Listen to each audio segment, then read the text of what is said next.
Okay guys, jadi ini puasa kelima. Yang kecil itu adalah adik Parojai, itu kucing, itu suami. Dan itu cas-cas dan bawaan kita ke rumah mak guys. Jadi ini sekitar jam 4.30 kita mau ke rumah mak, nak berbuka. Pak Uda nampaknya tak ikut guys. Sebab kita panggil-panggil macam tak ada orang.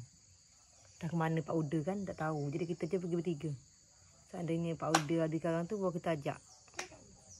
Kita sehari aja. Turun dulu kerana Pak Comik tak ada, Atan yang jemput. Kita harus ke laut sana, pompong Atan agak besar. Jangan salpuk guys sama bunga mawar kita ni. Oren. Okay, langsung kita berangkat. Ini baru siap hujan guys. Mendung. Kita berangkat bawa colok-colokan, bawa cas. Mangga Aryo.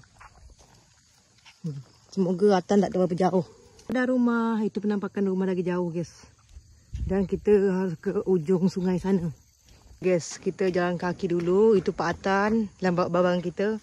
Dia tak bisa mutar dekat depan rumah kami kerana dekat Sikepang itu masih surut air. Jadi pasal Atan mutar ke dekat jembatan batu sana tu. Jadi dia honyok-honyok lah macam gitu geng. Kondisi jalan hancur kedak. Kalau makanya kita tak nak pakai Honda. Atan jemput. Hujan sehari je hancai.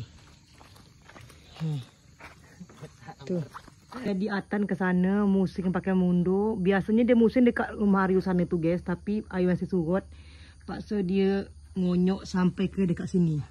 Di sini musim dia nanti. Dan Aryo nunggu di bawah jembatan guys. Nanti tinggal naik je pompong Atan. Semoga tidak sampai maghrib guys, sebab kita nanti nak berbuka pakai apa dengan laut kan. Tuh. Sekian lama Pak Atan mengayuh nak musing, akhirnya dapat juga dia sampai sini. Hancai buat batan terodok tu kotor. Kita turun bawah ni tadi tu guys. Kapal Parojai di situ turun. Okey guys, semoga tak sampai maghrib kat rumah mak guys. Hari hujan gerimis pula. Tuh. Hari pun hujan guys. Parojai dengan adik dia. Gerimis. Gerimis. Gerimis guys. Belum sampai, hari dah dekat jam 6. Gerimis mengundang. Kita mau sampai guys. Tuh, sungai dia nampak dah. Sudah mau sampai. Alhamdulillah guys, sampai kita ke rumah mak dengan bapa. Alhamdulillah guys, masih ada sekitar 15 minit lagi berbuka kita sampai ke rumah mak. Untung tak berbuka dekat sungai. Nantilah lewat sekolah. Ya. Assalamualaikum. Ya, sudah sampai guys, mak bapak songkok.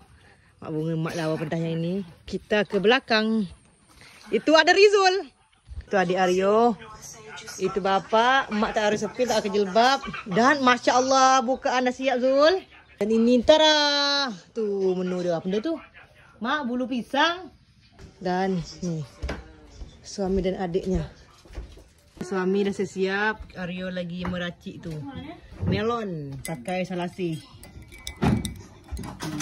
Kesukaan Aryo ni geng. Dan ini salasinya kita tuangkan di sini. Okey guys, ini kita aduk dulu. Es dia kita masuk dalam mangkuk macam gini. Suami nak melon, entah nak apa. Inilah. Dan ini guys persiapan air-air kita. Hanya Arya pencinta ini guys. Orang lain semua gaitih. Okey guys, dan ini kita sudah mulai berbuka sekejap lagi. Tu suami lagi nonton. Tu adik suami. Dan tu bapak. Dan ini bapak guys, kita dah mulai berbuka sekejap lagi.